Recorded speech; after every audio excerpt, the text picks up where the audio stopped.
Hello, good evening, all of you. This is your Hari. Would like to talk to you after a little longer. And in fact, nowadays we were quite busy, and then this podcast is all about one of the excellent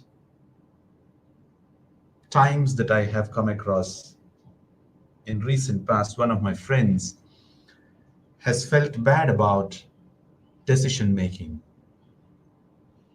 Now I'm bringing before you. It's about you are worthy as you are. Yes, absolutely, my friends. You need to aware of yourself and you need to aware of your inherent talents. Yes, absolutely. Every person is unique, yet is quite valuable. I think you agree with me. Many of us grow up feeling we are lacking in one or more ways. Our sense of inadequacy may stem from multiple sources. We may not be so smart.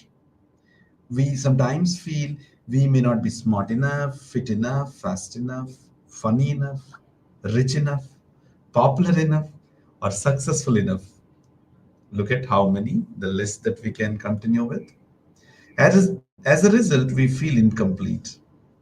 We feel fragmented, and even sometimes we are broken too. Our days are spent trying to fill in the lacuna in our being. We strive to get more marks, more likes, more money, more power, and prestige. Our metrics are success, and sometimes society goads us to compare and to compete, creating a perpetual sense of paucity. There's a different narrative too. What if the narrative we hear is different? What if we are told that each of us is good enough as we are? In a blog post on PsyCentral, Kimberly Miller defines self worth as the value you have by virtue of being you. Further, you are not less or more valuable than other people, regardless of who we are, who or where we live, and what we have or what we do not have or what we do have. Each one of us is imbued with an inherent self worth. According to Miller,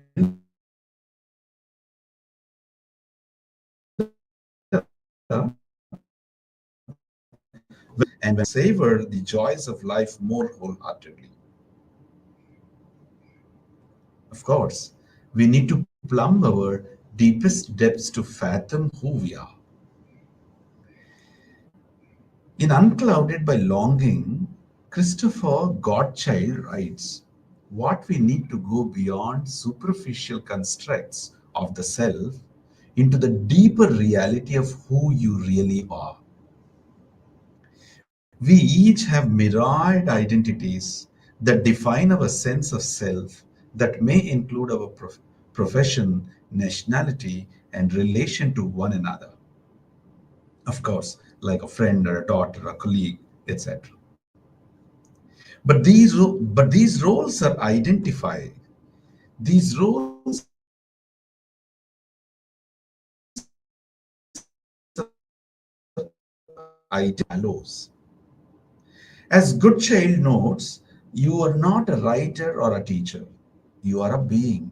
Being a writer and a teacher, it is this benignness that is the birthright of every human being. I'll once again tell you, you're not a writer or a teacher. You are a being by being a writer and a teacher.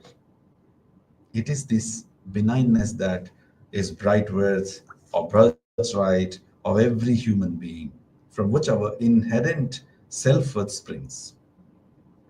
Being aware of our inherent worth fosters a sense of connectedness with other human beings who are also worthy as they are. It helps us recognize that every person, though unique,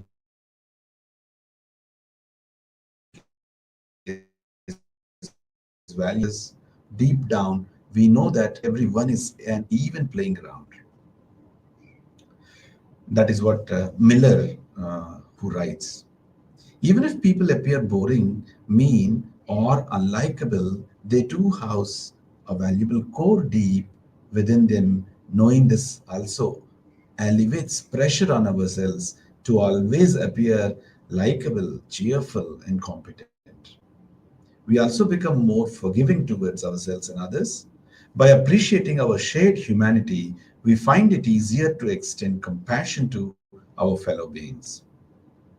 Miller also suggests some strategies for you to activate your awareness and acceptance of your inherent self worth. Try to find a core group of people who believe and love you, no matter what,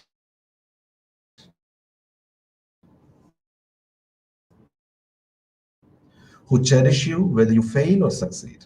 When others around you are stressed, reassure them of their self worth. By reminding others, you bolster your own awareness in you. Being in nature can help you connect with hidden facets within yourself. Deeper reality. You also need to be watchful of your social media habits. According to Miller, we only see edited highlights of other people's lives on Facebook and LinkedIn.